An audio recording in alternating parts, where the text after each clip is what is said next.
Hi, in this video, I want to talk about the what we call the text deletion pattern. So normally, although we don't have layers in this series of videos because we're talking about flat media here, but when you have layer media, at some point you might want to delete a layer. So right now the only way to do it is to add a transition where the layer goes to an opacity of 0, so basically it's invisible. I think at a future date we'll probably have a specialized deletion option. But right now, because text, especially when you have dialogue that's you have a lot of dialogue, on a panel or on a large panoramic scene or something like that, where there's a lot of back and forth. You want to, because the beauty of this of the rich media comic is that you can have back and forth dialogue, conversation between people, and it could be all done on one page or one image, and it's just a pattern of text coming up and then deleting. So right now, what we've to make it easier for people is that the text, whenever so the user presses the wait button or the next button, all the text disappears. So if you saw in the first panel, let's preview it again. So oh, that one disappeared. I have to fix that. The two text bubbles comes up, and then when you hit the next button, the text disappears automatically.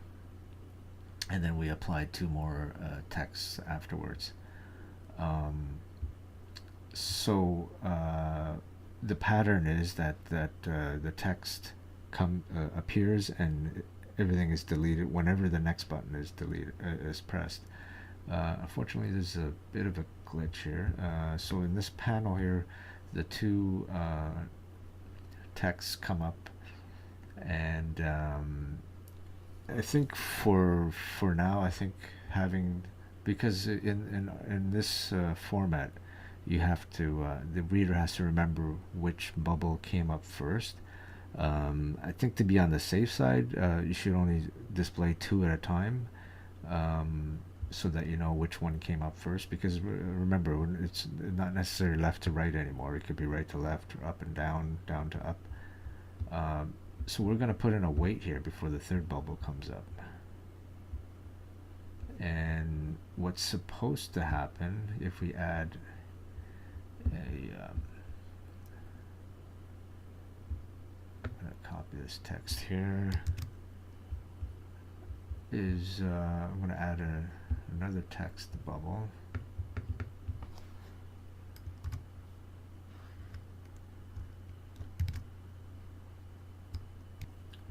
So I don't want to bore you with me doing that again. So I've set up another text, a third text, and I will do the same duration, 0.5, with a 0 opacity to start off with, fade in. And as you can see, after that, that's the last one on that page, and then we'll be going to another panel. So I'm going to put in a wait here. So what I wanted to happen was these two texts to come up, and then when I hit the next button to have this one come up, the previous two would have disappeared, but it's not quite working that way. As you can see, it still remains, so we have to fix that bug. So for now, if you wanted this text to be over the two of them here, because you sort of figure that these are going to disappear, you can't quite do that yet.